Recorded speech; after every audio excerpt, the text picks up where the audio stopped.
Muy bien, creo que ahí está. Perfecto.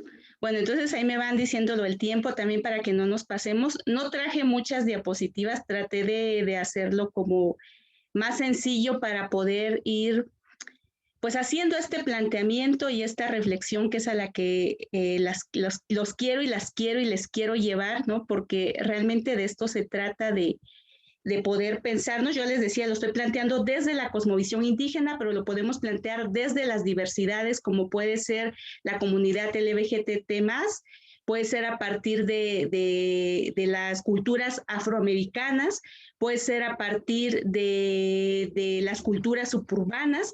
Entonces puede ser desde varias miradas que tendremos que ir empezando a trazar pues esta cosmovisión de la salud y enfermedad. Algo que decía muy bien, ¿no? Gabriela, que comentaba esta parte de estos años, 1492 y 2021, que parecemos que, o pareciera que es parte de un contexto histórico que quedó trazado pues propiamente dentro de la historia y que ya no tiene pues nada que ver con nosotros, ¿no? Que ya no tendría en teoría nada que ver con nosotros, pero sí quiero que quede claro que esta fecha de 1492 marcó nuestra historia y la sigue marcando y la seguirá marcando porque se configuró no solamente una historia de nuestros países, sino se configuró una persona y una cultura a partir de esta época tan importante en la que pues llegó Cristóbal Colón, pero que pues nos reconfiguró a partir de estas ideas, ¿no? Y eso es lo que vamos a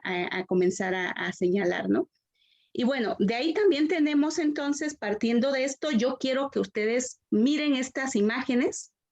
Aquí tenemos dos conceptos básicos que ustedes también dirán, estos conceptos los tenemos sumamente trazados, sumamente identificados, sumamente definidos, pero yo les traigo estas imágenes y quiero que alguno de ustedes me desactive su micrófono y pues me diga como en las figuras que siempre nos colocan y nos digan las 20 diferencias, ¿no? O las 5 o las 2 diferencias que encuentran entre estas imágenes y los conceptos. Si quieren pueden anotármelas, pueden ustedes, alguien abrir su micrófono, analícenlas bien, obsérvenlas y me dicen ustedes qué diferencias se encuentran entre ambas, como para partir un poco esta discusión.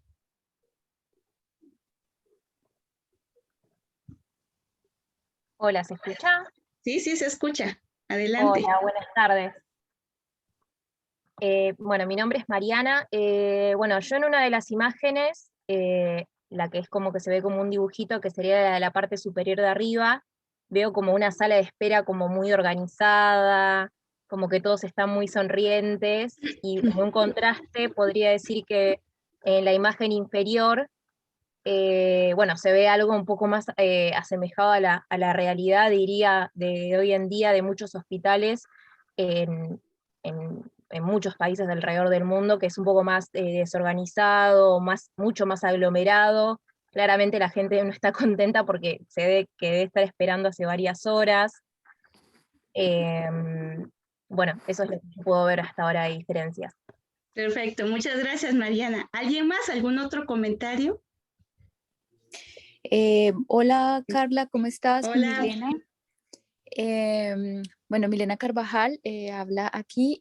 Bueno, yo lo que observo es como los conceptos de salud y enfermedad que han sido permeados en nosotras en nuestra profesión, em, que en este caso pues nos encontramos con que incluso el concepto de la salud sigue siendo visto a nivel intrainstitucional, pero veo allí que se tiene en cuenta el planeta Tierra, ¿cierto?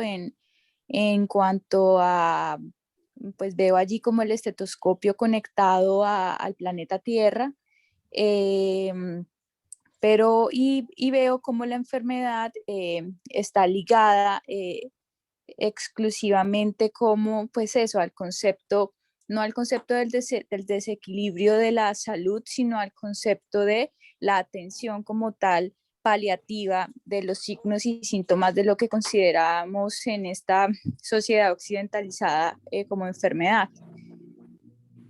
Sí, Muchas gracias, Mile, un gusto saludarte y tenerte también acá, igual que Miriam por su respuesta. Y bueno, en teoría podríamos decir, sí, adelante, adelante, ¿alguien más quería comentar? Sí, decía que al igual que mi nombre es Laura, buenas tardes a todos. Al igual que la colega que habló recién, inclusive en el del mundo, en el del planeta Tierra, está asociado también a un elemento que tiene que ver con lo asistencial. Inclusive por ahí hasta el que está en esa imagen está asociada a la misma idea, digamos, ¿no? A la idea asistencialista o a la idea desde de la atención asistencialista del tema de la salud. Así que creo que todas las imágenes van en ese mismo sentido. Muchas gracias, Laura. No, pues fíjense la importancia. ¿Alguien más quería decir algo, Sara? ¿Sarita? Sí, Sara, soy yo, Carla. Quería hacer un aporte con respecto, ¿no? a la imagen. La imagen como una estética, ¿no? Que se manifiesta en ambas. En una, digamos, lo blanco, lo más limpio, ¿no? Que te da esa imagen, ¿no? En dos colores, o tres como mucho, ¿no? Se puede observar.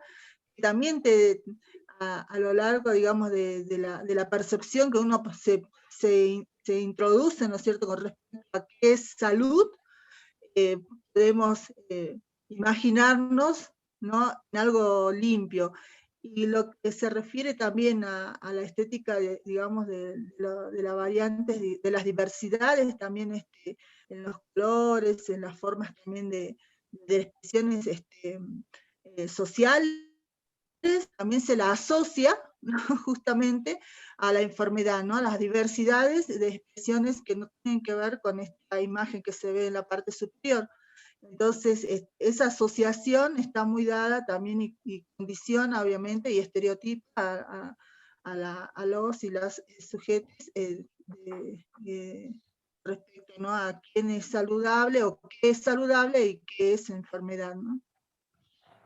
Sí, totalmente. Fíjense, muchas gracias, Sarita. Fíjense la importancia del análisis sociológico que nos llevó esta imagen, que yo les puedo decir, yo nada más metí el término salud en Google y me aparecen estas imágenes, metí enfermedad y me aparecen estas imágenes. Lo increíble acá, y que ustedes muy bien lo pronunciaron, es dónde encontramos las fronteras de diferencia entre ambos conceptos. Y ahí es donde les quiero poner el primer planteamiento, ¿no? Bien, ya algunas cosas decían ustedes, ¿no? Lo limpio, como un poco más, como bien lo dijo Sarita, desde lo estético, ¿no? Un poco desde el arte, podemos decir, ¿no? La limpieza, los colores, el mundo que aparece acá y acá no aparece, aparece más lo institucional, lo sucio, entre otras diferencias como muy claras, ¿no? Que podemos encontrar. Pero yo les diría conceptualmente, epistemológicamente hablando del conocimiento que hemos construido de estos dos conceptos, ¿dónde encontramos la diferencia? ¿Cómo podemos decirle nosotros a las personas una diferencia entre enfermedad y salud cuando estamos viendo que es lo mismo, realmente en teoría? Aquí tenemos una institución hospitalaria, aquí abajo también tenemos una institución hospitalaria. Claro que en diferente sentido, como bien lo decían, ¿no? Aquí presentamos a lo mejor algunas personas enfermas, digo sanas, aparentemente desde lo que se dice el concepto, pero también encontramos a alguien que tiene una necesidad aquí, ¿no? De una consulta. Encontramos personal médico de enfermería, aquí también lo encontramos persona con malestar como esta persona. Y aquí encontramos pues el estetos, ¿no? Como el valor de lo que se le ha asignado a este concepto de salud. Entonces, como ustedes bien lo dijeron y como un primer planteamiento, es que la salud está totalmente institucionalizada. La salud no tiene otro concepto fuera de lo institucional. Entonces, a veces cuando nosotros decimos, ¿por qué las personas no se cuidan? Porque todo encaja en estos dos conceptos, en estas dos imágenes, mejor dicho, ¿no? Y entonces aquí yo les preguntaría otra cosa más. ¿Será acaso que los conceptos son los que están sesgados? Que eso yo les preguntaría para que ustedes vayan haciéndose sus reflexiones, ¿no? Poco a poco, no me la tienen que contestar, pero sí que vayan pensando si estos conceptos son los más apropiados para hablar en términos de lo que podemos denominar salud, ¿no? Y a partir de ello, entonces, yo también me he cuestionado muchas veces esto, ¿no? Y quiero mostrarles un poco algo, ¿no? Y desnudando un poco mi identidad, pues yo quiero mostrarles que también yo me enfrenté a esto que ustedes observaban, pensando la salud y la enfermedad, y que yo decía realmente, ¿dónde está el sentido? ¿Dónde está la diferencia y la frontera para poder hablar de salud y enfermedad? Y esto me lleva a pensar en mi propia ancestralidad, en mi propia historia, y mi historia de vida parte de mi abuela, que pues es indígena, ella ya falleció, ya murió, pero ella pues hablaba el zapoteco, tenía una forma de identificar la salud, a nosotros nos curaba a través de sus prácticas tradicionales. Ella pues nos mostraba también el uso de las hierbas, y ella tenía una forma de mirar a la muerte diferente a la que la miro ahora yo, ¿no? Después de tener esta occidentalización. Mi madre habla el zapoteco, pero ya no lo habla tan profundamente, o sea, ya lo utiliza como segunda lengua. ¿Por qué lo utiliza como segunda lengua? Porque hubo una reforma lingüicida en los años 90 y mucho antes, que empezó con los 80, que decía que tenía que haber un culturalismo y tenían que romper con esta lengua que no servía absolutamente para nada, más que para un atraso o un retroceso de la sociedad. Entonces mi madre habla el zapoteco, lo entiende, pero es su segunda lengua, ya no es su primera lengua, como es el caso de mi abuela. Y mi madre también cura, tiene estas prácticas tradicionales, se formó como enfermera, pero mi madre en un momento dejó también la enfermería, la abandonó porque ella tuvo otras circunstancias de la vida, y ella ha seguido con sus prácticas tradicionales, ha seguido curando, a nosotros nos curaba de pequeño igual que mi abuela. Y entonces aquí yo me encuentro, ¿no? Yo me encuentro como en esta foto, en esta división, ¿no? Entre dos mundos que parece que deberían estar unidos, pero chocan totalmente, chocan, y que uno se enfrenta y se mira en medio acá, entre yo llegaba a la escuela, yo ya no hablo el zapoteco gracias a estas políticas lingüicidas, ya no lo hablo algunas palabras que logro entender, pero muy poco. Yo no puedo entablar una conversación como lo hace mi madre o mi abuela, por lo mismo que pensaban que nosotros podíamos retrasarnos, ¿no? Pero ¿qué ocurre? Que la lengua no solamente es un proceso de comunicación, la lengua lleva todo un sentido cultural de significados, de pronunciamientos, de participaciones, de entendimiento de la vida, que se ha perdido también dentro de este famoso sentido común.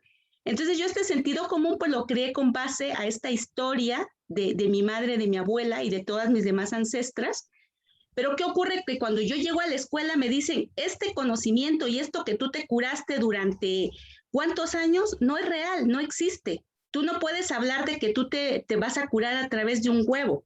Tú no puedes hablar y decir que tú te vas a curar a través de las amígdalas, a través de un masaje que se emplea con jitomate. O sea, tú no puedes decir eso no existe, eso no te va a permitir curarte. Y entonces yo reaccionaba y decía, pero es que a mí me curaron toda la vida con eso. Yo medicamentos los usaba escasamente. Entonces aquí ocurre un fenómeno que le llamamos epistemicidio. Matar un conocimiento tradicional sin conocerlo, porque tampoco tenemos un fundamento científico para decir que lo que están haciendo estas personas está mal o que no realmente está curando a la persona, ¿no? Entonces pasamos por un proceso de epistemicidio y esto a mí me confrontó frente a una sociedad en la que frente a la escuela tenía yo que decir que ya no creo en estas cosas, pero mi sentido común me llevaba a seguir creyendo porque yo crecí con eso. Entonces aquí vemos esta situación tan difícil tenemos dos aspectos importantes que yo encontré dentro de mi trabajo de campo, de mi tesis doctoral y de mi propio sentido común y de vida, que tenemos unos conceptos que se separan grandiosamente de lo que significa sanar y salud. No es lo mismo sanar que salud. Si yo a ustedes les digo qué significa la salud, ustedes me van a decir el completo estado de bienestar físico, mental, social, emocional, bueno, lo que ya sabemos. Sanar, cuando uno le pregunta a las personas qué se siente estar sano, inmediatamente las personas vuela su sentido filosófico, estético, de vida, de sentido común, y te empiezan a decir felicidad, libertad, alegría, no sentir dolor, no tener que estar controlado. Entonces vemos que el sanar y el salud fue una de las políticas que surgieron a partir de la colonialidad. Entonces, uno de los mecanismos que utilizó la colonización fue el cambiar conceptos, y eso ha sido una de las características principales de los procesos coloniales. Es decir, ¿yo cómo puedo cambiarles ahora la idea de que una manzana es roja? Por ejemplo, ¿no? O que ya sabemos que hay manzanas verdes y manzanas amarillas, pero que yo ahora les dijera, una manzana va a ser negra. Ustedes me decían, no, espérate, o sea, nosotros crecimos toda nuestra vida creyendo y sabiendo que la manzana y lo que contiene este fruto, pues lleva este nombre y además tiene 3 colores, no más, ¿no? Entonces, ¿qué ocurre? Que yo tendría que cambiar el concepto, decir, bueno, ya no es manzana, ahora les voy a poner manzanegra.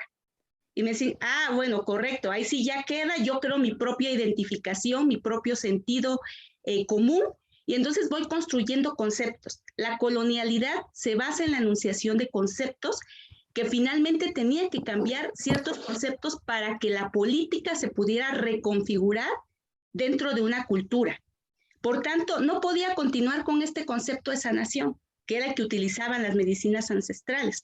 Tenía que utilizar otro concepto que fuera más institucionalizado, que fuera más politizado, que tuviera una connotación más capitalista y más desde el control y cosificación de los cuerpos, hablando de cosificación cuando al cuerpo lo vuelves un objeto de estudio, un objeto en el que solamente se va a medir ciertos procesos de salud, enfermedad, y entonces ahí hablamos de cosificación y ahí hablamos de salud. Por eso es que las imágenes que vemos de salud nos llevan a esa imagen, ¿no? A ese imaginario que se trató de crear y construir dentro de la sociedad.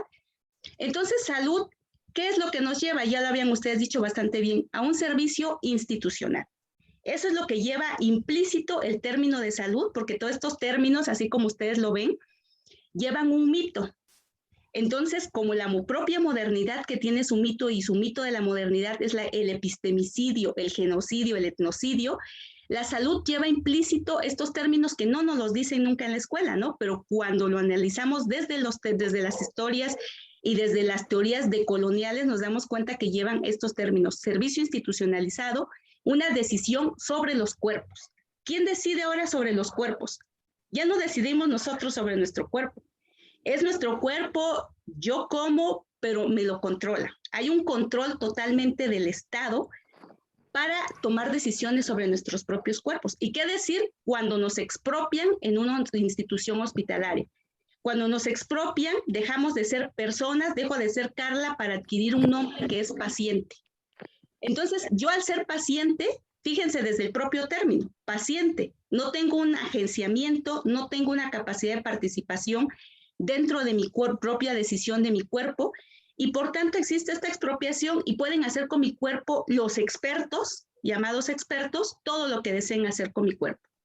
Entonces acá hay una extracción de la autonomía. Eso es lo que lleva implícito este famoso término de salud que nosotros conocemos como el completo estado de bienestar. Y se radica o se trata de alejar lo más que se pueda el concepto de sanación. Y pasa lo mismo, ya lo decía Milena, con el término de enfermedad.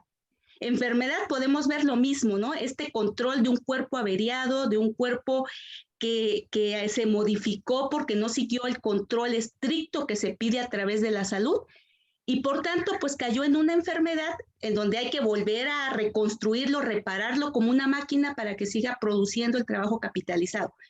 Por tanto, si yo le quito a enfermedad desequilibrio y dolencia, cambia impresionante la definición. No es lo mismo que yo les diga, tienes un desequilibrio corporal, a que yo les diga, estás enfermo. Totalmente te cambia el sentido y la magnitud de cómo interpretas cualquier fenómeno que tenga que ver con un desequilibrio o una dolencia, como lo llaman en nuestras comunidades. Entonces nosotros a veces llegamos con estos términos que, aunque la comunidad lo entiende, en sentido común, en significado, no les resignifica absolutamente nada, porque ellos tienen otra cultura y otra forma de interpretar el mundo. Y dentro de esto también les quiero hacer otra pregunta a una persona que me quiera responder. ¿Qué se fija o qué es lo primero que mira cuando va a comprar manzanas? Quien me quiera decir, una persona. ¿Qué es lo que mira? Que estén en buen estado. Uh-huh. Exacto. ¿Qué más? ¿Qué más le miras, Mariana? El color. El color. Ajá. ¿Qué más? ¿Qué más le mira? La etiqueta. La etiqueta. ¿Qué más podemos ver cuando vamos al mercado? ¿Cómo está presentado, no? Ya sea si está apilado o si hay muchas manzanas o si hay poquitas manzanas, como que va vendiéndose el producto. Claro, y eso es justo, ¿no?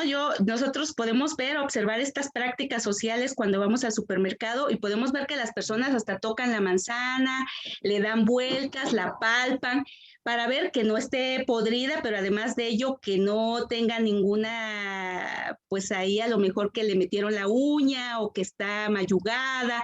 Pero principalmente lo que le vemos es esto, ¿no? Que se vea radiante, que se vea el color así fuerte, que se vea que tiene la etiqueta, que se vea que tiene este palito aquí, ¿no? De donde la bajaron del árbol. ¿Y qué ocurre con las comunidades? Las comunidades nos dicen, ¿ustedes saben de dónde provienen estas manzanas? ¿O qué procesos llevaron para estar como se ven? Y ahí es donde dicen las comunidades, muchas utilizaron glifosfato, muchas utilizaron procesos para poderla manejar, ¿no? Y reproducir adecuadamente a través de productos que son fertilizantes, muchas fueron regadas con aguas negras, muchas fueron traídas de Estados Unidos, a lo mejor fueron llevadas de Argentina, pero allá en Estados Unidos le pusieron su etiqueta y se las regresan con un IVA mucho más caro. Entonces, ¿qué ocurre? Que dicen las comunidades, ¿dónde está la importancia del alimento? ¿A qué le llaman ustedes profesionales de la salud? Una alimentación adecuada. Al color de la fruta, a la textura, a la madurez que podemos ver, o realmente al contenido que lleva esta manzana. Ellos parten de una alimentación adecuada a partir del contenido. Entonces, ellos dicen en las comunidades, nosotros sembramos la planta, le hablamos diario, la regamos con aguas, procuramos que crezcan. Probablemente un mosquito, un animalito le toca y la mancha, y ya no nos las quieren comprar porque dicen que está mala la manzana, ¿no? Que eso es lo que a mí me comentaba. Entonces, ¿qué ocurre? Dice, mucha gente no quiere comprar nuestra fruta porque la ve un poco decolorida, no la ve tan roja como viene la de Estados Unidos.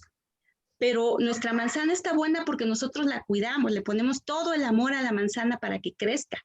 Entonces, no tiene ningún producto malo que vaya a dañar a la persona. Entonces, el contenido para la comunidad es importante. Imaginemos el choque cultural que nosotros ahora acabamos de sufrir pensando que nosotros vemos lo diferente de la fruta o de los alimentos. Nosotros nos basamos en cantidad, calidad, que sea equilibrada, que sea pues variada, que sea precisa, ¿no? Que sea exacta. Y ellos tienen otras lógicas descapitalizadas del manejo de la alimentación adecuada, ¿no? Y ahí encontramos una gran diferencia, muchas más diferencias. Entonces, con esto los quiero llevar a repensar, primeramente, ¿qué tenemos que pensar a partir de este concepto de salud? En recuperar la autonomía de la salud. ¿Qué es la salud realmente para nosotros? Creo que el COVID nos los ha dejado bastante claro que el tiempo es importante, pero no solamente el tiempo para el trabajo, el tiempo para nosotros, pensar la alimentación desde que nosotros, ¿en qué momento se nos vuelve la alimentación un problema? Cuando ya no podemos nosotros comer lo que queremos. Y acá no quiere decir que vamos a comer en exceso, simplemente que vamos a empezar a pensar en la recuperación de nuestra propia autonomía, de nuestro propio autocuidado, y al pensar en el autocuidado pensamos automáticamente en la sanación de nuestro cuerpo, qué le hace bien, qué no le hace bien, mi cuerpo reacciona mal frente a determinado alimento porque lo conocemos. Nosotros ya no conocemos nuestro cuerpo suficientemente. Tenemos que pensar en alternativas posibles a estos efectos secundarios y destructores de la medicina industrializada, que ahorita les voy a hablar de qué es específicamente esta medicina. Reconocer las prácticas curativas que normalmente han existido en nuestras comunidades, siguen persistiendo por más de 500 años y que han curado a las personas sin una medicina industrializada. Este despertar ético del cuidado y recuperación de la salud. Al despertar ético estamos hablando no solamente de conceptos tan precisos que manejamos en la salud, como decir la verdad, como guardar el secreto, sino despertar ético desde esta solidaridad que tenemos con las otras personas, desde pensar si estoy obrando yo bien frente a la otra persona, que en un momento más se los voy a manejar también, pero tenemos que pensar un poco este despertar ético del cuidado y la responsabilidad en la asistencia a la salud, que tiene que ser una responsabilidad compartida entre toda la sociedad. No es una responsabilidad de unos solos, que nosotros como profesionales de la salud, a veces por eso tenemos estos conflictos éticos, porque toda la responsabilidad nos las echamos a nosotros. Pensamos que la salud nos corresponde restaurarla y recuperarla única y exclusivamente a nosotros. Por tanto, cuando nos encontramos frente a un dilema ético, que podríamos llamarlo dilema, porque a veces hay unos que no son dilemas, simplemente es aceptar o respetar la autonomía de la persona, y ahí es donde resolvemos el dilema ético. Mientras la persona no quiera aceptar un tratamiento, no desee llevar determinadas prácticas, ahí se rompe el dilema, ¿no? Porque ella es la soberana de su cuerpo. Entonces, aquí vamos surgiendo varias cosas, ¿no? ¿Qué es esta medicalización de la vida? Nos dice Iván Illich que realmente, bueno, él tiene un libro muy bonito que es La Némesis Médica, se lo recomiendo, y él nos dice que esta medicalización de la vida a partir de estos procesos coloniales y que nosotros queremos lograr una interculturalidad, pero solamente poniendo y anteponiendo la medicalización, nos produce daños clínicos superiores más que los posibles beneficios, ¿no? Y ahorita vamos a ver por qué. Tiene que enmascarar las condiciones políticas que minan la salud de la sociedad. Ahí tenemos un gran problema con la medicalización de la vida, en el que podemos ver que muchas políticas públicas, por ejemplo ahora en COVID, se manejaron no por cuestiones o beneficios sociales. Muchas de las políticas se tejieron a partir de los beneficios capitalistas del sistema mundo. Se beneficiaron las vacunas, o mejor dicho, estamos viendo que hubo un beneficio a partir de estos sistemas que producen, ¿no? Las vacunas, que producen los medicamentos, todas estas farmacéuticas, y que finalmente nosotros tenemos que enmascarar como profesionales de la salud todas estas políticas que son genocidas finalmente, ¿no? Y que no van con el beneficio social. También tenemos la profesionalización de la medicina. Cuando esta profesión se hizo profesión, lo primero que hizo fue expropiar el poder del individuo para curarse a sí mismo. Es decir, ya no tienes que pensar, tienes que quitarte las emociones, tienes que suprimir el dolor, que vamos a ver que fue uno de los elementos más importantes de la medicina, y para poder modelar tu ambiente, ¿no? Entonces, te expropiaron totalmente del cuerpo, como lo vimos, para hacerlo institucional. Y ahí tenemos uno de los graves problemas de la medicalización de la vida, entre otros. Entonces, aquí podemos ver que este gran concepto, ¿no?, que nos dice la Saeta y que nos dice Illich, es que hubo una intrusión de la asistencia a la salud en el presupuesto. Entonces, aquí vieron que la salud podía cosificarse, que podía producir un bien económico y, por tanto, se empezó a institucionalizar más que a crear un modelo preventivo. Por eso decimos, ¿por qué no funciona el modelo preventivo? ¿Por qué no nos hemos enfocado?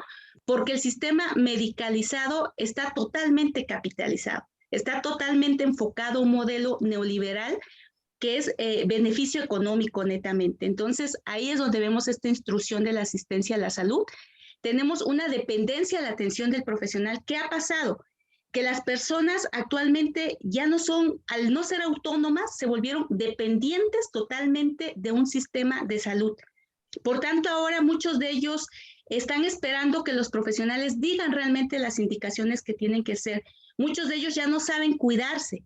Muchos de ellos ya no reconocen su propio dolor porque han tenido esta dependencia total. O sea, hay muchas personas que tienen un dolor mínimo e inmediatamente van al sistema médico para que le den un analgésico, porque hay que anestesiar y hay que suprimir todo este dolor, que al final de cuentas el dolor es parte de un proceso, nos dice la cosmovisión indígena, de un proceso en el que tú mismo tienes que ir identificando qué tanto aguantas el dolor, cuánto afrontamiento hay, de dónde viene el dolor, hacia dónde se te irradia, qué es lo que te produce un aumento del dolor, si estás sentado, si comes algo, si te paras, si te toca el frío, si te toca lo caliente. Tú aprendes a ver con qué se modera el dolor más allá de la medicalización.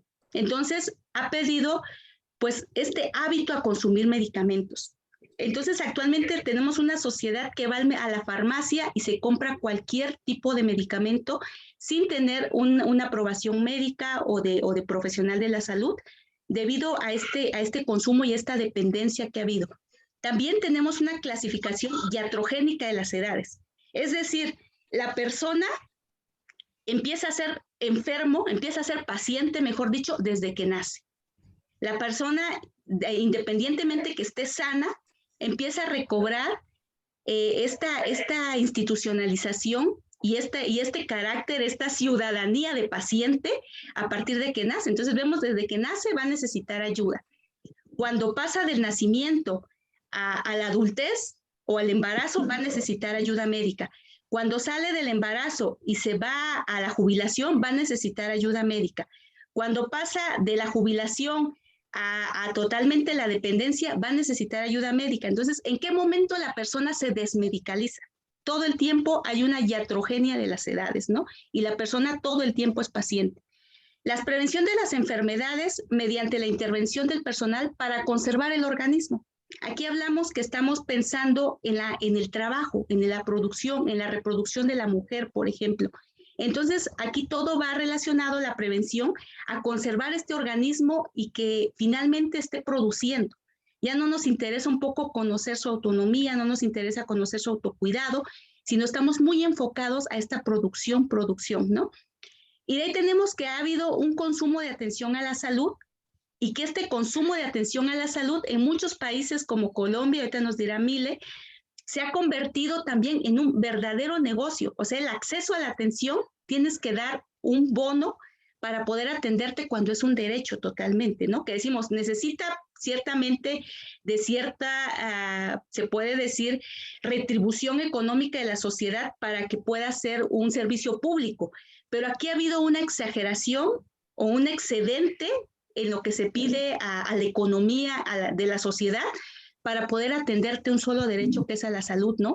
Por tanto, se han vuelto un nuevo símbolo de prestigio de la clase media, porque la clase pobre, la clase más baja, es la que tiene menos acceso. Entonces se ha vuelto un símbolo solamente de prestigio y de privilegio para una determinada sociedad.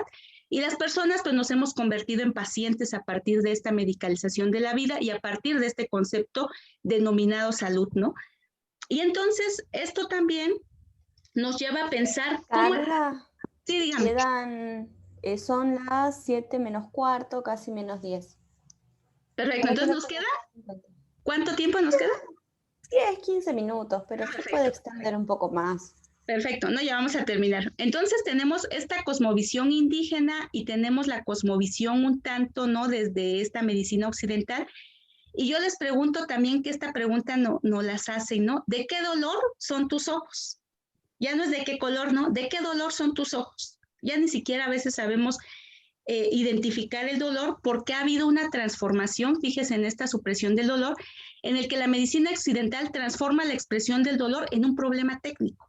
Hay que privar el sufrimiento, suprimiendo totalmente el dolor de la persona. Por tanto, va a requerir esta persona de que nosotros pues le administremos un medicamento siempre, ¿no? Y por tanto, en la cosmovisión indígena vemos que la cultura afronta el dolor, la normalidad y la muerte para interpretarlas.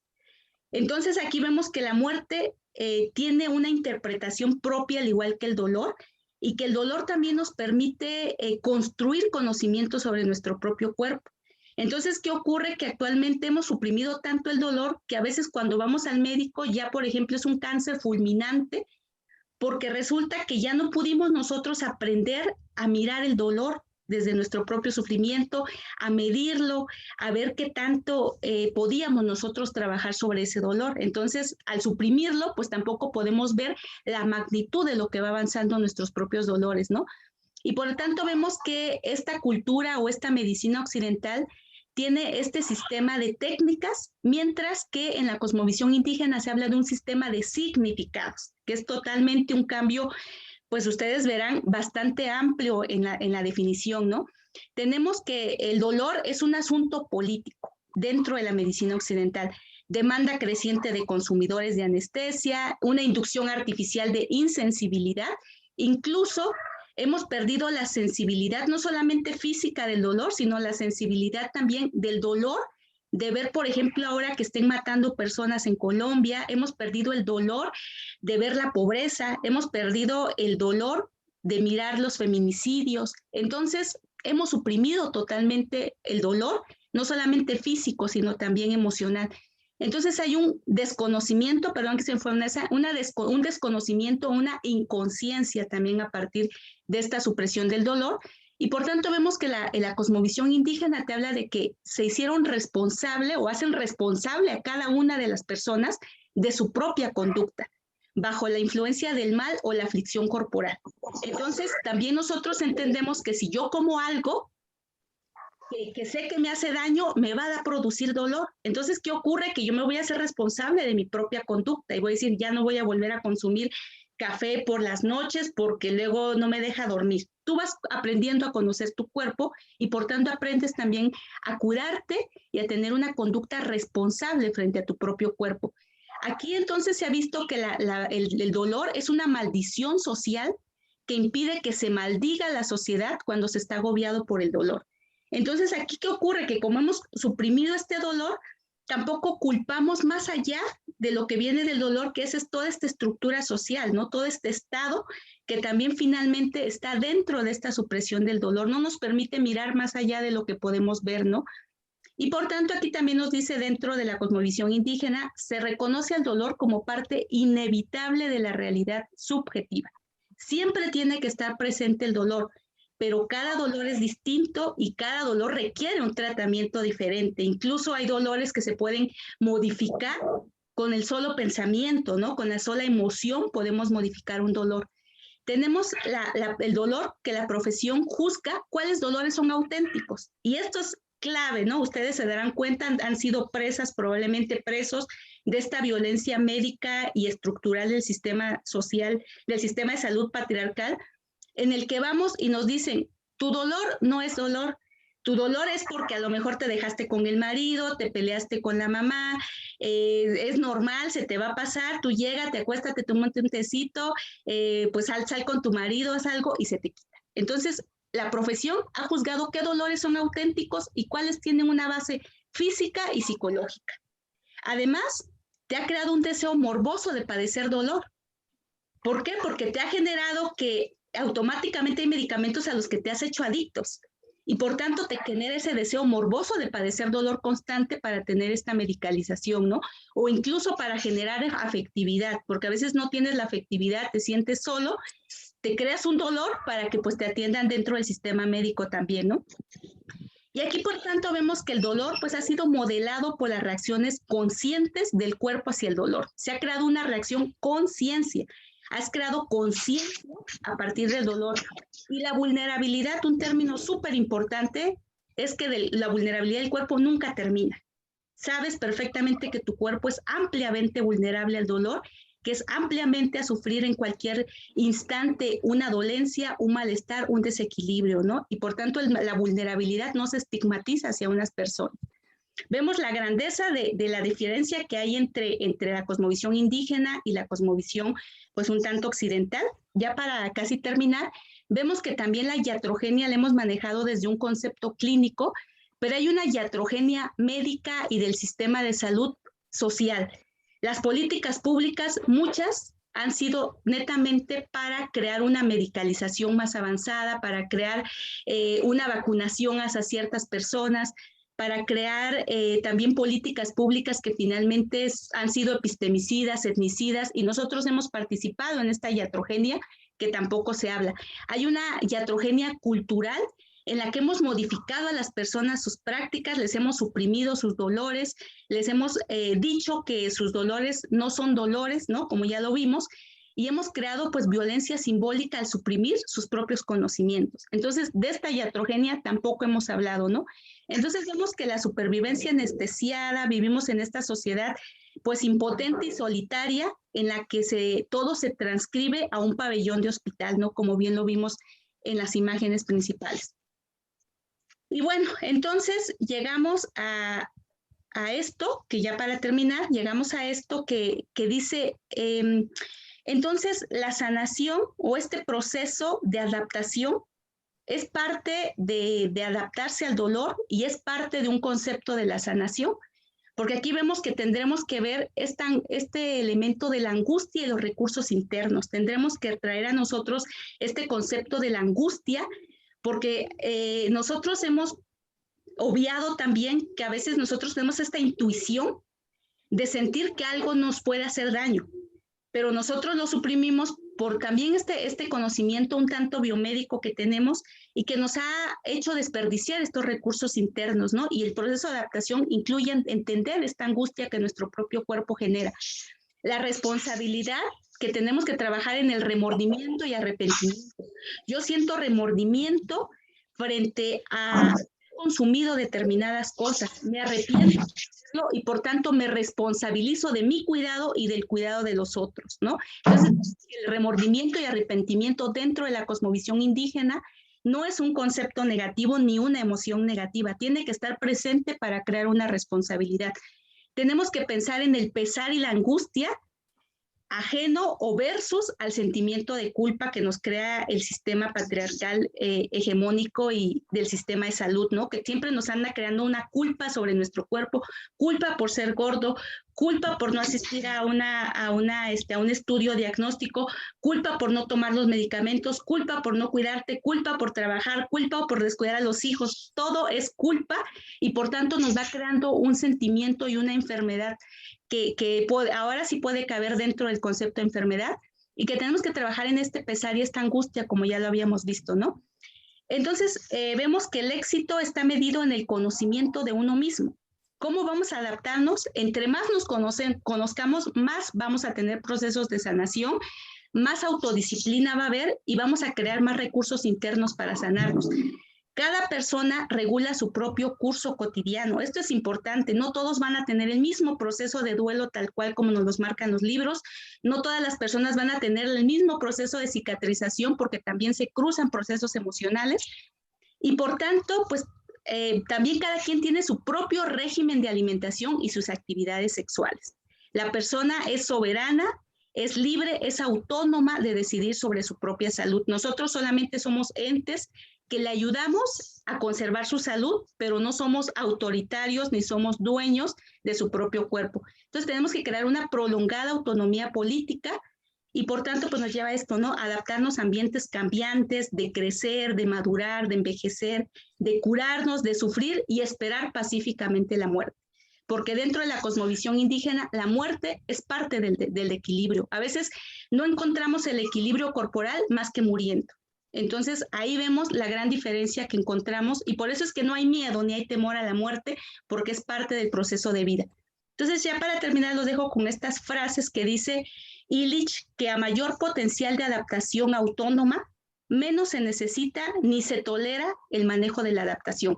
No necesitamos crear un manejo de la adaptación de la persona cuando creamos un mayor potencial de adaptación autonomía y también con esto terminamos, que nos dice también mismo la Saeta, dice, un mundo de salud óptima es un mundo de intervención médica mínima. Y con esa frase los dejo, que es bastante interesante lo que nos dice, que ya sabemos, entre menos intervención médica tengamos en nuestros cuerpos, más sanos es que estamos, ¿no? Entonces, con eso los dejo y pues muchas gracias por su atención.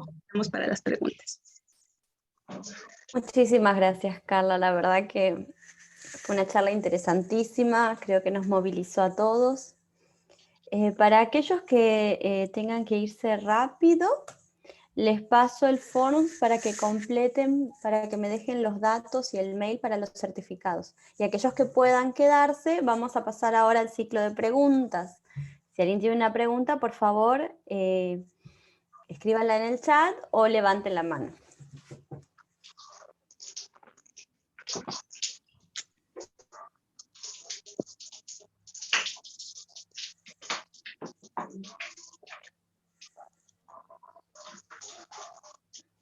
Bueno, ¿puedo romper el hielo, Carla, con una pregunta? Profe, yo había levantado toda la mano. Ah, ahí estás, Erika, dale. Sí, mientras iba escuchando, primero, buenas tardes.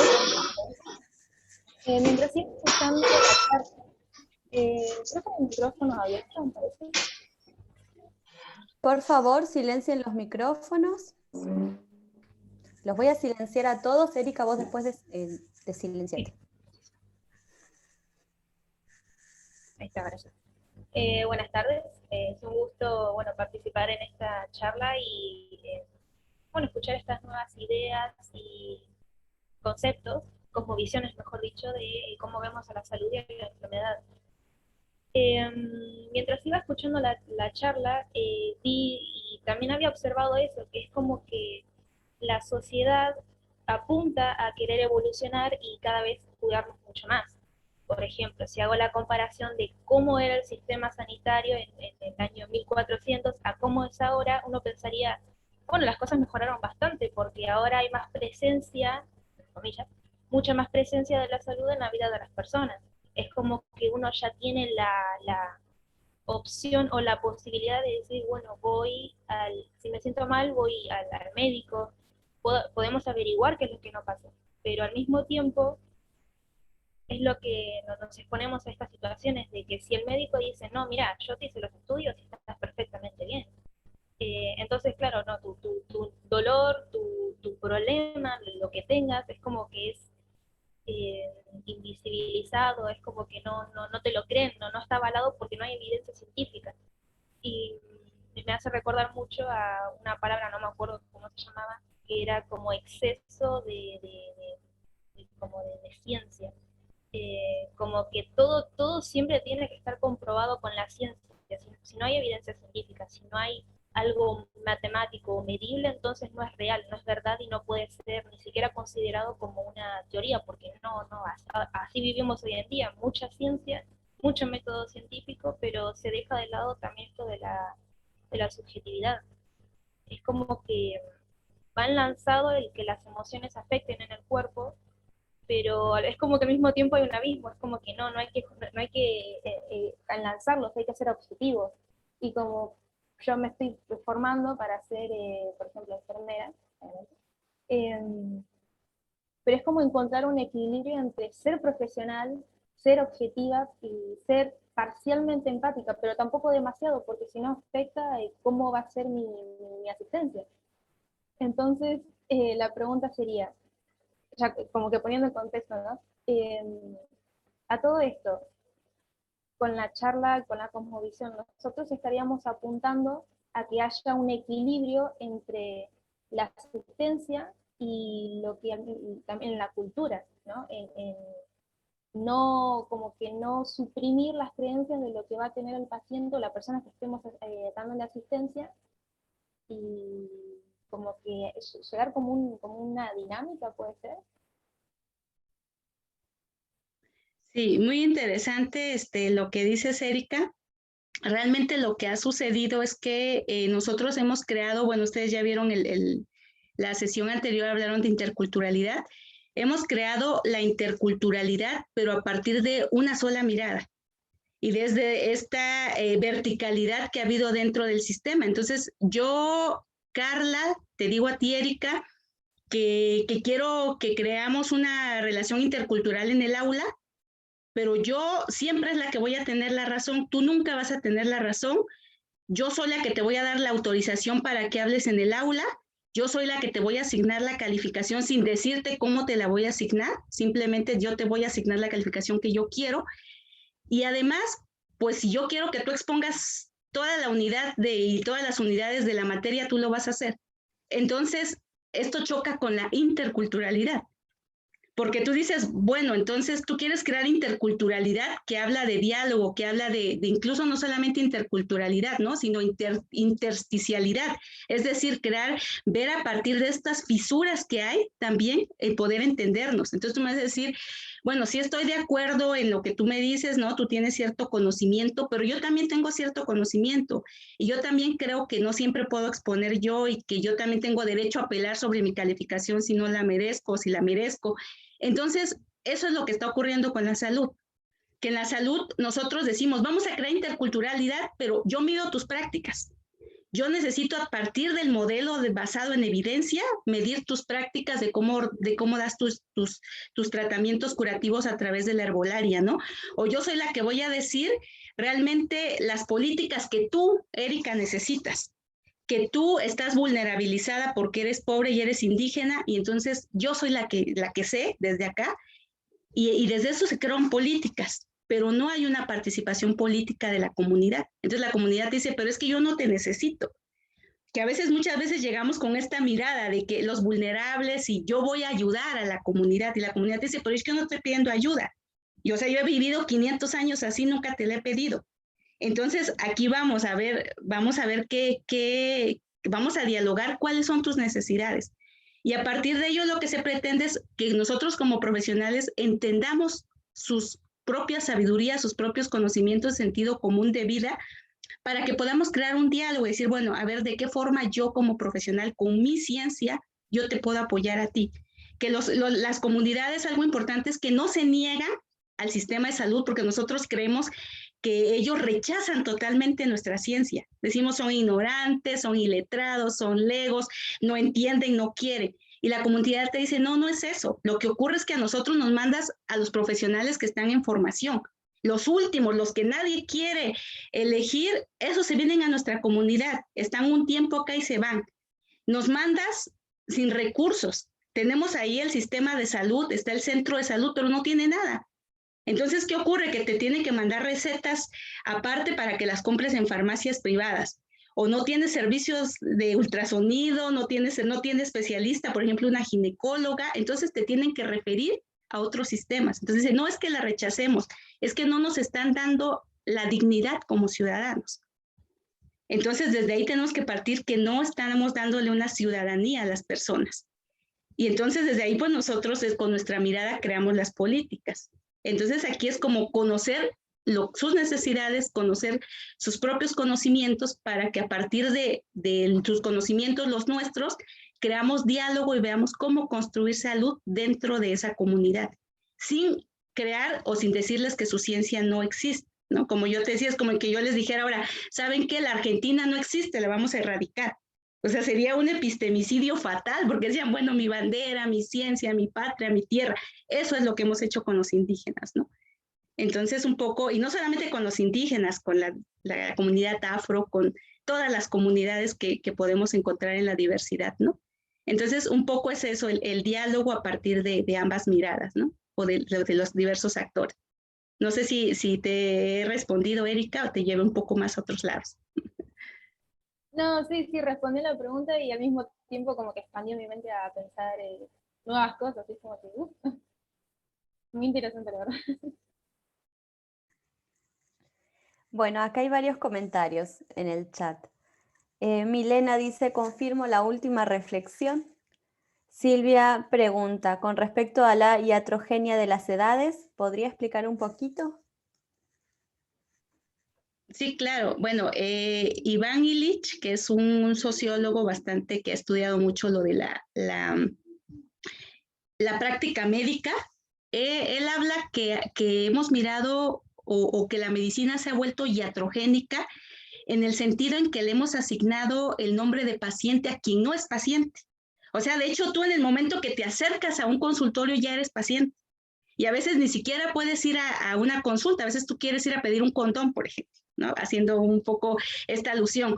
O sea, a veces puedes ir y decirle, oiga, es que necesito un certificado porque me lo pidieron en la escuela. Pero tú ya eres tratado como paciente desde que tú llegas y pisas un consultorio o un sistema de salud. De hecho, ya te están trazando y los policías dicen, los pacientes pasan por allá, ¿no? Entonces, a eso se refiere en esta parte de la iatrogenia, que desde que nacemos, un niño puede nacer sano, pero ya le estamos categorizando como paciente desde el momento que nace. Entonces, desde ahí ya estamos diciendo, este niño va a necesitar pues fórmula, probablemente porque viene con ciertas características, está pasadito de peso, hay que estarle vigilando porque ya seguramente puede ser un niño obeso, hay que ver que este niño pues tiene ciertos problemas se ve como amarillito, no te voy a decir, a lo mejor muchos te pueden decir ponlo al sol, otros te van a decir, no sabe qué, tráiganoslos en tantos días, le hacemos un laboratorio para ver si presenta algún problema de ictericia. Vamos a ver que este nene pues tiene su caput, vamos a ver que se regrese, entonces vamos categorizando a la persona desde que nace y la vamos haciendo paciente. Entonces dice él, ¿cuándo dejamos de ser paciente? Nunca, porque en cada etapa vas creando ciertas necesidades médicas. En cada etapa ya vas creciendo de adolescente, pues ya viene tu menstruación, ya vas a necesitar ciertas características, hay que ver los cólicos, ya pasas a ser madre, pues hay que ver el embarazo, entonces en ninguna etapa dejas de ser desmedicalizada. Entonces a eso se refiere que hemos creado una iatrogenia total dentro del sistema de salud, ya no permitiendo a las personas que sean sanas, sino todo el tiempo van a ser enfermas o vamos a ser enfermas, ¿no? Un poco para no extender esto, pero de forma general eso es lo que se trata con la iatrogenia médica social, ¿no? Muchas gracias, Carla. Muchas Antes gracias. de continuar, me gustaría comentarles que Carla tiene muchísimo escrito, tiene mucho, te busqué, Carla, y vi que tenés mucha investigación. Así que si alguien quiere volver a plantear todos estos conceptos que nos trae, la puede buscar en YouTube y van a encontrar un montón de artículos que ella escribe sobre estos temas, ¿verdad, Carla? Sí, Pati, así es. Ya al final les dejo un poco los nombres de Dale. páginas, sí. Bien. Bueno. También Silvia, ¿querías decir algo? hay que considerar que, y hay que tener en cuenta, que había algunas figuras muy importantes en estas culturas indígenas que han sido reemplazadas o que no se han sido reemplazadas. La figura de la jefa, la abuela, la figura de la madre, la que cuida, esas figuras por ahí ya no existen en la actualidad en cómo nos vamos desenvolviendo. Y eso es importante tenerlo en cuenta. Las tradiciones. Yo trabajé muchos años en pediatría y cuando venía una mamá con un chiquito y le habían dado algún yuyito para los cólicos y qué sé yo, lo primero era el reto. El reto por parte de los profesionales de salud, porque le había dado eso, que lo podía intoxicar y le generaba una culpa terrible. Y cuando lo que decía la mujer era, bueno, pero eso lo hicieron mis abuelas, mi madre, yo, toda mi familia, y nunca le pasó nada a nadie. Entonces, en lugar de ver, bueno, a ver, cómo es esto, qué sé yo, qué sé cuánto, lo que vos decías, Carla, era decirle, no, esto no, olvídate. Sacar todo esto de la cabeza, a partir de ahora, le das otra cosa, agua con sales, sales de rehidratación oral. Cosa que es más caro, y no se tenía en cuenta a la persona. A la persona. Eso es algo indispensable en nuestra profesión. Por el otro lado, es una cosita cortita que quería hacer una intervención, es nosotros traemos estos temas para ponerlos sobre el tapete, para poder empezar a trabajar, a discutir y a problematizar estas cuestiones. Y me parece sumamente interesante que los estudiantes que están involucrados, que están hoy, que se están formando, que participen, porque son ellos los que van a poder llegar a cambiar también un poco todo esto. Nada más, Carla. Sí, totalmente, Miriam. Muchas gracias por el comentario. Muchas gracias. No sé, creo que Marina tiene levantada la mano. Se ve que... Sí, no, solamente nada, pude entrar a lo último porque justo estaba haciendo unas tutorías para unos estudiantes y entré más o menos a lo último, pero escuché y comparto mucho esto lo que decís cuando vienen a querer tener el saber, ¿no? Esto que vos estás diciendo, vienen y piensan que ellos tienen el saber, ¿no? Como que no se interiorizan en la comunidad, qué es lo que la comunidad piensa, siente como necesidad, ¿no?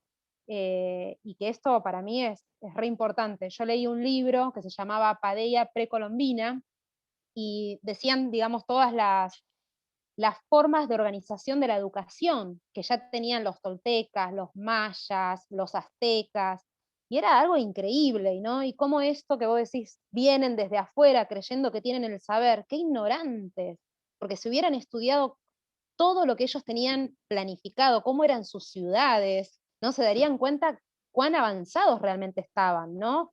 Y nada, esto de traer el conocimiento del otro es hacernos menos ignorantes nosotros, en realidad crecer, ¿no? Es crecer en aprendizaje, crecer en conocimiento, ¿no? De ese otro, ¿no? Que también conoce, que también tiene una historia, que también tiene una experiencia, una historia, ¿no? Y bueno, yo leí muchos libros, soy muy de los mayas, de los toltecas, por ejemplo, el libro muy famoso de los acuerdos toltecas, ¿no? Cómo todo eso, todo ese saber, ¿no? Ahora se está invadiendo y digo, ¿no? Este que viene de afuera a decir que sabe y en realidad qué ignorante, ¿no? Qué ignorante de no conocer realmente, cómo se pone se pone en un lugar que en realidad le cierra la visión, ¿sí? Le cierra el conocimiento. Y nada, quería decir eso, ¿no? Rescatar eso que vos dijiste, ¿no? Que es tan importante tener esta cosmovisión, ¿no? Eso nos hace crecer. Solo eso. Sí, muchas gracias, Marina, muchas gracias. Y sí, justamente, bueno, algo yo les decía al principio, que estos ejercicios colonizadores necesitaban de ciertos mecanismos, ¿no? Coloniales para poder, pues, transformar todo este pensamiento. Y dentro de ello, pues, fue utilizado principalmente la clase, la raza, el sexo, ¿no? ¿Qué podemos decir? Y a partir de ello, pues no solamente se construyeron estas ideas a partir de estos mecanismos, sino que también se utilizaron ciertas instituciones como la iglesia, ¿no? El Estado, la educación, que sirvieron como para poder consolidar, ¿no? Como para poder echarle el cementito, ¿no? A este conocimiento y que pudiera quedar realmente adherido a nuestra forma de pensarnos en el mundo.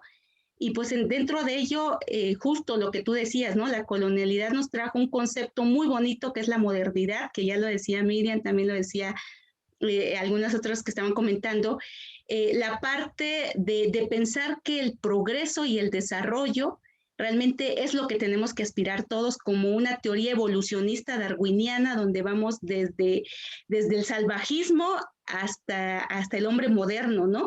Y justo en esa teoría darwiniana, pues realmente nos hablan de que vamos a ir avanzando y vamos dejando como este retroceso. Pero podemos ver el COVID y ahora yo creo que el COVID nos dio cachetada con guante blanco a todos, porque lo que creíamos modernos, demasiado desarrollado, se nos vino totalmente al suelo, ¿no? Y pudimos dar cuenta que, por ejemplo, ahora en las comunidades, creo que hay menos muertes en las comunidades, por ejemplo, por lo menos en México, que en las ciudades. Entonces nosotros decimos, ¿cómo se están curando las comunidades? Con lo que siempre se han curado, ¿no? Y con lo que, bueno, está Sarita, alguna vez nos decía una de las hermanas que invitamos a la radio, también las invitamos a la radio de Salud Intercultural, nos decía ella, es que para nosotros no fue difícil tomar las medidas, porque dentro de nuestra cultura nosotros no nos saludamos de beso. Entonces, nosotros siempre guardamos la distancia toda la vida porque nuestra cultura así nos formó, ¿no? Entonces, qué interesante porque nosotros tenemos tanto que aprender a veces de estas culturas que ya ellos ya venían formados así, ¿no? Nosotros en esta idea de vamos creciendo, vamos avanzando, somos progre, entonces vamos creyendo que realmente estamos avanzando. Cuando bien lo decía, creo, Erika, puede haber incluso plantearnos que puede haber un retroceso, aunque sí necesitamos de la tecnología, pero no de una tecnocracia, totalmente creer como un dios a la tecnología, que creo que ahí es donde también hemos tenido un error, ¿no? En esta tecnocracia. Pues muchas gracias, Marina, por un poco por lo que pones sobre la mesa también. Bueno, hay varios comentarios. Catherine dice una mirada muy positivista seria. Natalia pregunta, con el término epistemocidio, ¿quiere vincular también nociones de aculturación? Viene implícito, pero aculturación hablamos de procesos que, bueno, desde la etimología ustedes pueden ver que estás hablando de sin cultura, ¿no? Que es lo que está realmente diciendo el término, pero en una aculturación pues hablamos de un proceso que incluye netamente todos estos elementos simbólicos de la cultura, desde las tradiciones, costumbres, formas de pensar, formas de sentir.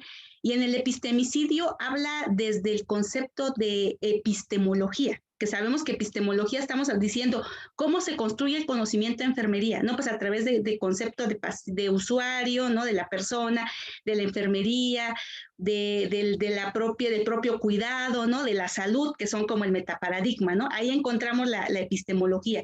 Entonces, ¿cómo se construye el conocimiento de enfermería? A partir de estos 4 conceptos, pues ya vamos creando todo el conocimiento que tenemos, ¿no? Entonces, dentro de la cultura indígena, pues también tiene su propia forma, su propia filosofía, que parte de ella se las mostré porque es inmensa, la filosofía indígena es inmensa. Entonces, yo les mostré solamente ciertos conceptos que ellos manejan, pero es parte de una epistemología. Entonces, yo les decía, la supresión del dolor es un epistemicidio, porque mientras ellos ven el dolor como algo inherente, algo de lo que aprendes, nosotros decimos, no, todo dolor suprimámoslo. Y de hecho así es nuestra historia, ¿no? O sea, inmediatamente un pequeño dolor que tengamos, inmediatamente lo suprimimos. Ya no dejamos que trascienda, ni conocemos, ni aprendemos de él, sino es suprimirlo totalmente, ¿no? Entonces, ahí es donde vemos que hubo un epistemicidio. A eso se le denomina epistemicidio, ¿no? Una muerte de un conocimiento, ¿no? Una muerte que se ha tratado de crear epistemicidio a través de la medicina tradicional, pero su medicina ha sido mucho más fuerte porque ellos tienen una conexión del cuerpo con el cosmos. Y eso lo hace mucho más fuerte, mucho más potente, y por eso es que también no hemos podido erradicar ese conocimiento, pero en términos generales, pues las políticas han ido a ese epistemicidio, que es muerte del conocimiento, específicamente de una cultura, ¿no? Eso.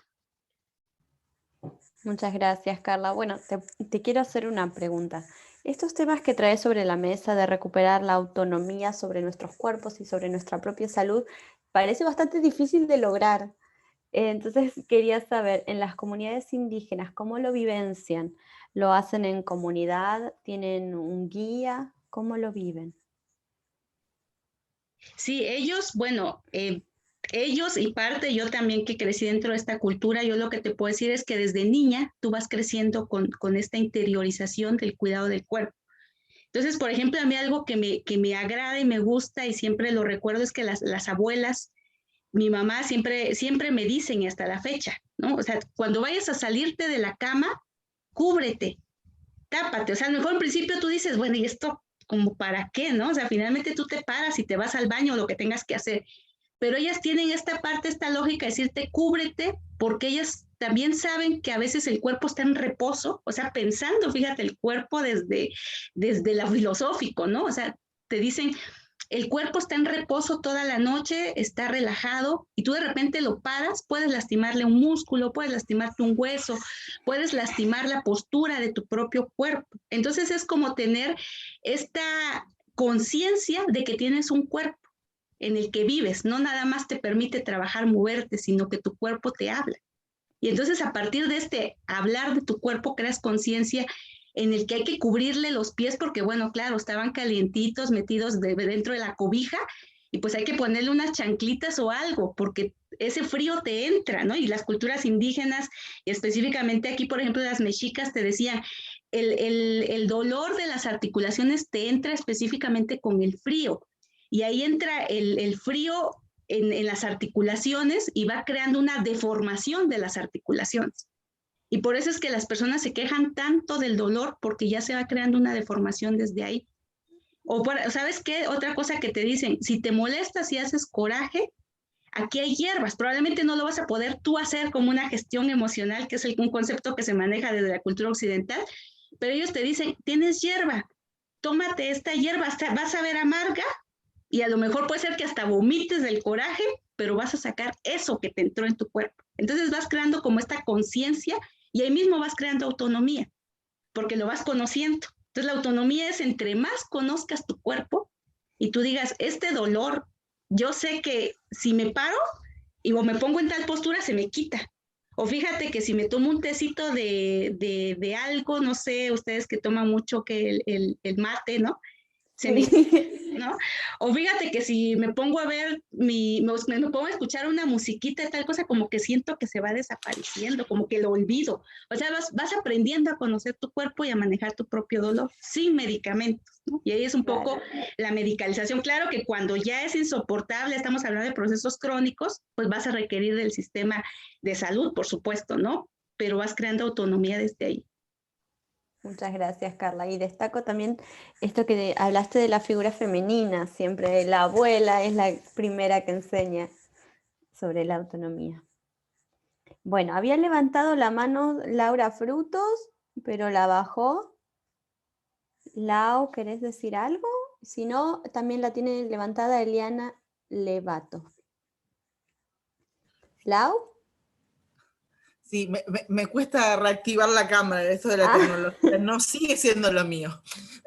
No, bueno, nada, agradecerle a la colega, ha sido muy interesante y solvente respecto de los conceptos, la manera de articular los conceptos, así que la verdad que agradezco mucho y la pongo en conocimiento que este video seguramente será colgado en el video de comunitaria, enfermería comunitaria, para ser reproducido su charla y su asistencia, pidiéndole permiso obviamente en este momento, pero bueno, nada, que ha sido sumamente interesante, le agradezco enormemente. Bueno, gracias, Laura. Eliana Levato también había levantado la mano. Hola, buenas noches. Bueno, primero les pido perdón que no tengo cámara en esta computadora.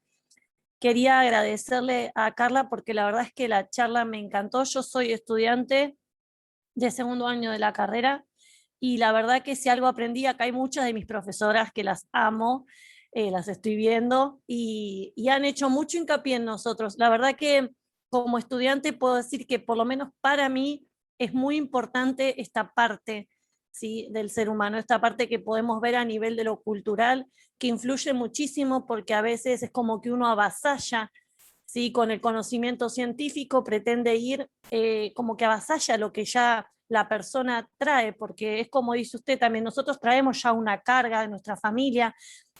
Los que somos mamás sabemos, esto de decir, tapate bien, no tomes frío, son cosas que venimos trayendo, las tenemos, las sabemos, todos tenemos alguna creencia en particular y como a todos creo que también nos choca un poco, ¿no?, que vayamos a algún lugar y nos digan, no, mira, esto no tenés que hacer, tenés que dejar de tomar esto, no hagas esto, cuando quizás en tu familia siempre se utilizó alguna hierba, algún yuyo, como le decimos nosotros, y te hizo bien. Así que bueno, quería agradecerte porque la verdad, sinceramente, la charla me pareció súper importante y concuerdo totalmente con cada cosa que has dicho. Es cierto que necesitamos una independencia, no digo que no necesitemos, obviamente que necesitamos del sistema de salud, obviamente estudiamos también y nos formamos para eso, pero también esto hay que entender, ¿no? A veces también esto, como decías vos, que desde un principio, desde que nacemos, parece que ya somos personas que vamos a tener alguna carga, alguna enfermedad o algo. Y también hay que aprender a ver desde lo que decís vos, ¿no?, de cuándo realmente yo lo puedo manejar, yo lo puedo tratar y cuándo realmente me tengo que acercar. Porque no perdamos de vista también, como hablabas de los medicamentos, que también hay todo un negocio detrás de esto, ¿sí? Entonces hay que también aprender a abrir un poco los ojos con respecto a esto y aprender a independizarse también un poco en la medida de lo que se puede, obviamente no descuidarnos, pero en la medida de lo que se puede y saber cuándo realmente acudir al sistema de salud porque realmente lo necesitamos y si no, bueno, aprender a conocernos nosotros mismos también. Así que bueno, muchas gracias, en serio, me encantó. Muchas gracias, Eliana, un gusto. Bueno, ¿alguien más quiere decir algo o quiere hacer una pregunta? Bueno, vi que Carla Arroba puso si sería una autonomía monitoreada. Bueno, en general, la autonomía se contrapone con el monitoreo, ¿no?, de entrada. Entonces, una autonomía, incluso pensándola desde lo profesional, también si queremos lograr la autonomía tenemos que empezar con nuestra propia autonomía corporal para que podamos realmente defender la autonomía de los otros cuerpos que cuidamos, que son las personas, ¿no? Son los usuarios. Entonces, no es directamente una autonomía monitoreada o monitoreada por uno mismo, que ahí sí podría caber el término, ¿no? Que tú misma te lo monitorees, vayas construyendo tu propia autonomía, que recuperes tu propia capacidad política vital, porque también eso es importante, ¿no? Que la autonomía es poder, y que en este sentido también cuando vayas al sistema médico, que igual, o sea, no te digan, ¿sabes qué? Es que tu dolor no es dolor, ¿no? ¿Sabes qué? Es que yo ya conozco mi cuerpo, yo lo conozco, lo sé que este sangrado no es normal para mí, ha aumentado, tiene ciertas características, entonces quiero que me atiendas porque sé que tengo un problema. Y que no se deje uno llevar y te diga, no, sabes qué, es que no es un problema, regrésate, y ya regresas con un cáncer, ¿no? Entonces, que eso es lo que ha pasado. Y eso es lo que yo destaco mucho en mi tesis, porque sobre todo el dolor, que eso es el que le quiero comentar, el dolor ha pasado porque las personas dicen, si tú tienes un dolor leve que no lo aguantas, vas y te dicen, si no está dentro de un cuadro clínico, no te revisan. Porque te dicen, aquí es solamente urgencias, necesitamos saber que el dolor vaya encajado en un cuadro clínico perfecto para poder atenderte, porque el dolor aislado no significa absolutamente nada dentro del sistema médico, desafortunadamente. Entonces, ¿qué ocurre? Que el dolor pues va aumentando, tú vas creando tu propia gestión del dolor, pero cuando ya no aguantas tú vas y entonces viene el reclamo, es que no veniste, ya tienes un cáncer totalmente fulminante grado 4, no veniste cuando se te requería.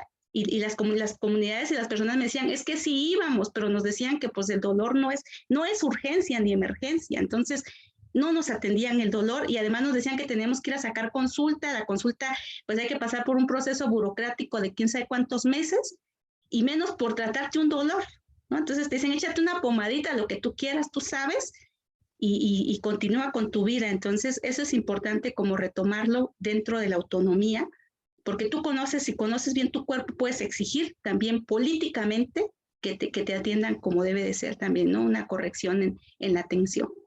Entonces, un poco eso para aclarar lo que mencionaba Carla. Silvia pregunta también, Carla, en relación a la profesión de enfermería, ¿cuáles son las características coloniales que deberían trabajarse primero? Pues son un montón. Realmente la colonialidad nos trajo 3 dominios específicamente, que es la colonialidad del poder, la colonialidad del saber y la colonialidad del ser, que es la más crítica que tenemos, ¿no? O sea, no solamente colonizó nuestro proceso económico, no solamente colonizó el poder, que claramente el poder lo vemos nosotros en nuestra profesión, en esta verticalidad que existe nada más entre la medicina y la enfermería, y que no podemos romper con esas estructuras de poder hasta la fecha por esos procesos coloniales específicamente, ¿no?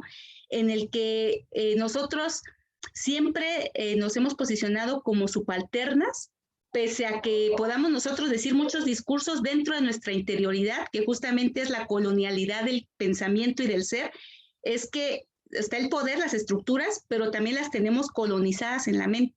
Entonces también nosotros nos creemos en esa posición, no consideramos que podamos nosotros contrarrestar lo que están diciendo. A mí me han dicho muchos profesionales de enfermería, es que ¿sabes qué?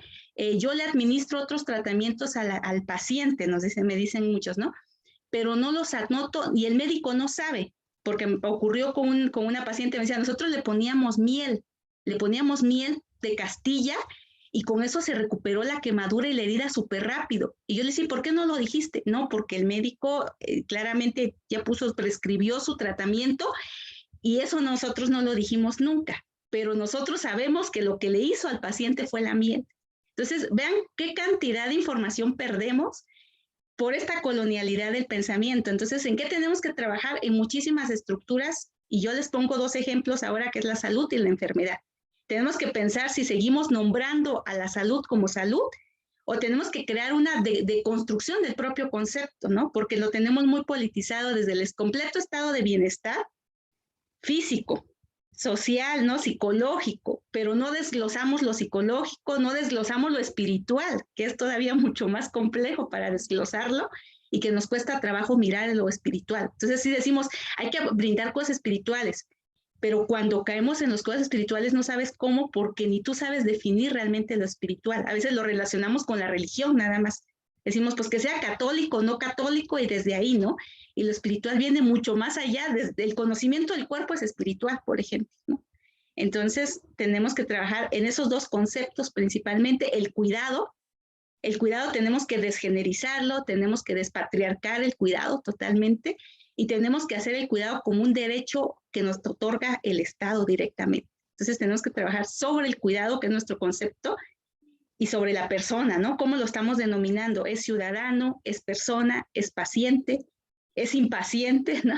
Entonces un poco tratar estos conceptos también, ¿no? Desde lo general un poco. Bueno, voy a leer la pregunta de Caterine y para ir cerrando. Dice, ¿cómo podemos ayudar nosotros desde el sistema de salud capitalizado donde trabajamos a cambiar la perspectiva? De salud capitalizado, ¿dónde trabajamos a cambiar la perspectiva? Y después dice, a eso me refería, incorporar costumbres de las comunidades en un sistema que no te lo permite. Sí, entonces pues ya les he comentado, pues es empezar a trabajar en nosotros mismos, en liberar nuestra propia autonomía, en recuperarla, en conocer nuestro cuerpo, y pues desde ahí vamos a poder ser defensores de las personas, defensores de otros profesionales que todavía están pues bajo este poder, bajo este dominio patriarcal y colonial. Y pues tenemos que empezar nosotros a preguntarnos. Un ejercicio bastante clave es que ustedes se pregunten todo concepto, ¿no? Por ejemplo, ¿por qué Florence Nightingale es la madre de la enfermería? ¿Por qué se llama enfermería incluso?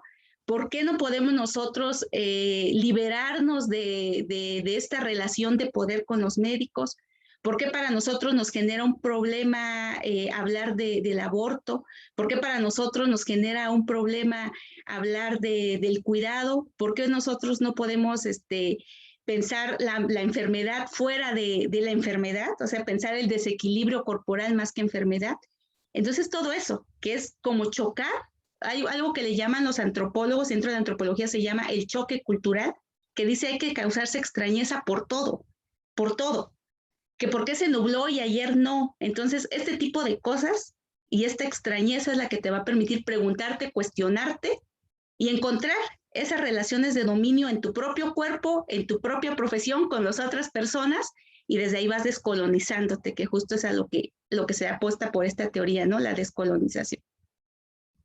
Eso, Pati. Muchas gracias, Carla. La verdad es que estuvo fantástica tu charla. Creo que hablo por todos cuando digo que nos enseñaste otra forma de pensar, que vamos a continuar trabajando, y este concepto de recuperar la autonomía y conocer. No olviden, por favor, completar la encuesta, aunque sea el nombre y el apellido y el mail, así les enviamos los certificados, el resto es optativo. Muchas gracias a todos por participar, los esperamos dentro de 2 semanas para el próximo conversatorio. Gracias Carla, Miriam y Gabriela, que ya se fue. Y bueno, le paso la palabra a Miriam para que ella dé el cierre. La verdad, Carla, muchísimas gracias. Estuvo sumamente interesante tu exposición y nos deja muchas cosas para pensar. Muchas cosas para pensar, para reflexionar, para trabajar. Esta cuestión de preguntarse y repreguntarse. ¿Cómo me posiciono yo? ¿Cómo me posiciono yo como profesional? ¿Cómo me posiciono como licenciada en enfermería, como enfermera, como parte del equipo de salud? Y cómo establezco las relaciones con el otro que es persona, que es paciente, que es qué. Repreguntarnos eso. Y las relaciones de poder, que en realidad hay una cuestión de relaciones de poder bastante diferentes entre el profesional de salud, ¿no? Y lo pongo la mano arriba a propósito, y la persona, cuando en realidad no debería ser así. Me parece, bueno, como dije antes, poner en el tapete y empezar a discutir, a conversar, a charlar. Muchísimas gracias, Carla. La verdad que te vamos a convocar otra vuelta para que sigamos conversando todo esto. Muchas gracias, Miriam. No, gracias a ustedes por la invitación. Y bueno, antes de despedirme, decía Patti de alguna página, hay un blog que manejo que se llama Descolonizar Enfermería, y desde ahí pues voy trabajando pequeños conceptos, ¿no? Justo a partir de conceptos ir descolonizando la práctica profesional. Entonces ahí pueden ir encontrando desde este egocentrismo que hay en enfermería, desde esta enemistad de que el peor enemigo de una enfermera es otro, este tipo, a partir de conceptos que puedan permitirnos a nosotros esta propia interculturalidad entre nosotros también como enfermeros y enfermeras. Y bueno, también invitarlos a la radio, que aquí ahí también estamos trabajando junto con la hermana Sarita Domínguez. Estamos trabajando, se llama Salud Intercultural, que lo pueden ustedes ver por www.radioartistica.com.ar. Ahí vamos a trabajar, hoy sobre todo vamos a hablar, son todos los jueves a las 22 horas de Argentina, y hoy nos vamos a trabajar sobre el aborto, también un poco de construyendo desde lo histórico, lo religioso, ¿no? Un poco para ir repensando también este término que nos produce cierto ruido en nuestra profesión. Y pues eso, muchas gracias, la verdad, muy agradecida de haber estado con ustedes.